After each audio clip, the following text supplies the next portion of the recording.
નર્મદા જિલ્લામાં એક પેડ માં કે નામ 3.0 અંતર્ગત રોપાનું વાવેતર કરાયું હતું। સાંસદ મનસુખ વસાવા અને ધારાસભ્ય દર્શનાબેન દેશમુખની ઉપસ્થિતિમાં નાંદોદ તાલુકામાં સુંદરપુરા ગામ ખાતે 2 હેક્ટરમાં 20,000 રોપા વાવવામાં આવ્યા છે।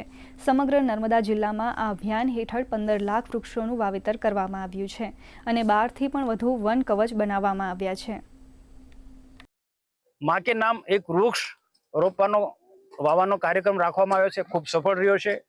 અલગ અલગ પ્રકારના વૃક્ષોનો અહીંયા આ સુંદરપુરા ગામે આશ્રમ શાળા સામે આવેલી સરકારી જમીનમાં અમે વૃક્ષો વાવ્યા છે અને વૃક્ષોની સાથે સાથે શિક્ષણનું પણ મહત્વ સમજાયું અને બાકીના સરપંચ મિત્રોને પણ કહી તાલુકાના સરપંચો જિલ્લાના સરપંચોને આવનારા દિવસોમાં એક મીટિંગ કરી અને વૃક્ષોનું મહત્વ સમજાવીશું અને શિક્ષણનું મહત્વ સમજાવીશું।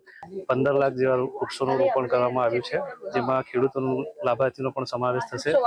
આવનારા સમયોમાં ગુજરાત સરકાર દ્વારા હાલમાં જે આપણે વન કવચ બનાવ્યો છે તે 1 હેક્ટર પૂરતા વિસ્તારમાં જ બનાવીએ છીએ, પણ હવે સરકારશ્રી દ્વારા ગ્રામ્ય દરેક જિલ્લાના દરેક તાલુકામાં એક વન કવચ બને, ગ્રામ્યમાં દરેક ગામમાં એક વન કવચ બને, તાલુકામાં 30 હેક્ટરની સંખ્યામાં હેક્ટર વિસ્તારમાં સરકારની જે પડતર જમીન છે, ગોચર જમીન છે, તેમાં વન કવચ વિકસાવવાનું આયોજન છે।